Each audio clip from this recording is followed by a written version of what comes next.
بسم اللہ الرحمن الرحیم۔ السلام علیکم فرسٹ ایئر۔ آج ہم نے تاریخ اسلام کا لیکچر ڈسکس کرنا ہے۔ لاسٹ لیکچر میں ہم نے غزوہ احد میں مسلمانوں کی ناکامی کے اسباب کو دیکھا۔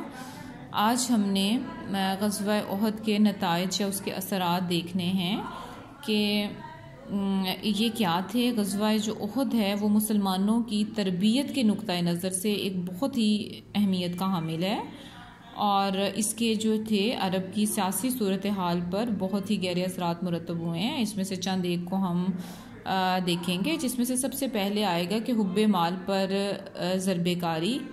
اس کے بعد یہ ہوا کہ سود پر پابندی لگا دی گئی تاکہ حب مال کا خاتمہ کیا جا سکے، اور تنگی اور فراخی دونوں حالتوں میں خدا کی راہ میں خرچ کرنے کی تلقین کی گئی تاکہ سرمایہ پرستی کی بجائے خدا کی بندگی مقصود زندگی قرار پائے۔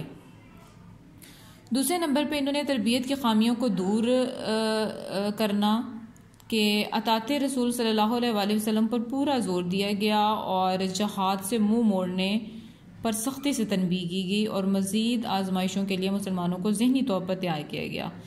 اس طرح تربیت کی وہ تمام خامیاں جو سامنے آئی تھیں دور کر دی گئیں۔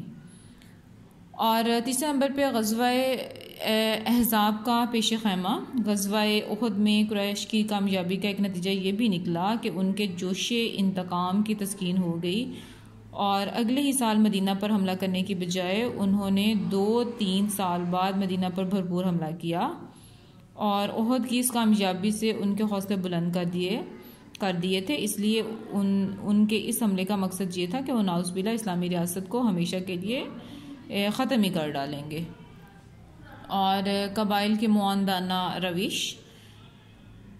قبائل عرب جو جنگ بدر میں مسلمانوں کی کامیابی کی وجہ سے وقتی طور پر اسلام دشمنی سے باز آ گئے تھے، اب اس جنگ کے بعد وہ پھر دوبارہ انہوں نے سر اٹھائے، اور انہوں نے ہر طریقے سے مسلمانوں کو نقصان پہنچانے کی کوشش کی، اور اس کے نتیجے میں جو ہے وہ یہ بھی ہوا کہ منافقین جو تھے ابھی نو مسلم ہی سمجھے جاتے تھے، اس لیے ان کے خطرناک عزائم کا تو حال اندازہ نہیں ہوا تھا، اور جو کہ اس جنگ میں بری طرح سے بے نقاب ہو گئے تھے منافقین بھی۔ اگرچہ جنگ کے خاتمے کے بعد انہوں نے بہت سی معافیاں مانگی، معذرتیں کیں، جن کو قبول بھی کر لیا گیا، لیکن یہ معلوم ہوتا تھا کہ یہ کون لوگ ایسے ہیں جن پر اعتماد نہیں کیا جا سکتا۔ اور اس جنگ کے نتائج کے طور پر یہود کے اناد میں بہت زیادہ اضافہ ہو گیا کہ اس جنگ نے یہودیوں کی اسلام دشمنی سرگرمیوں کی حوصلہ افزائی کی، اور بنو کینکا کی جلا وطنی سے وہ اس قدر محتاط ہو گئے کہ غزوہ احد میں قریش کی کامیابی سے وہ اثر نو شرارت پر آمادہ ہو گئے، چنانچہ مسلمانوں کو بنو نذیر کے خلاف جو تھی بعد میں کارروائی کرنی پڑی۔ تو یہ وہ چیزیں تھیں جو تمام غزوہ احد کے نتائج یا اس کے اثرات کے طور پر سامنے آئی تھیں۔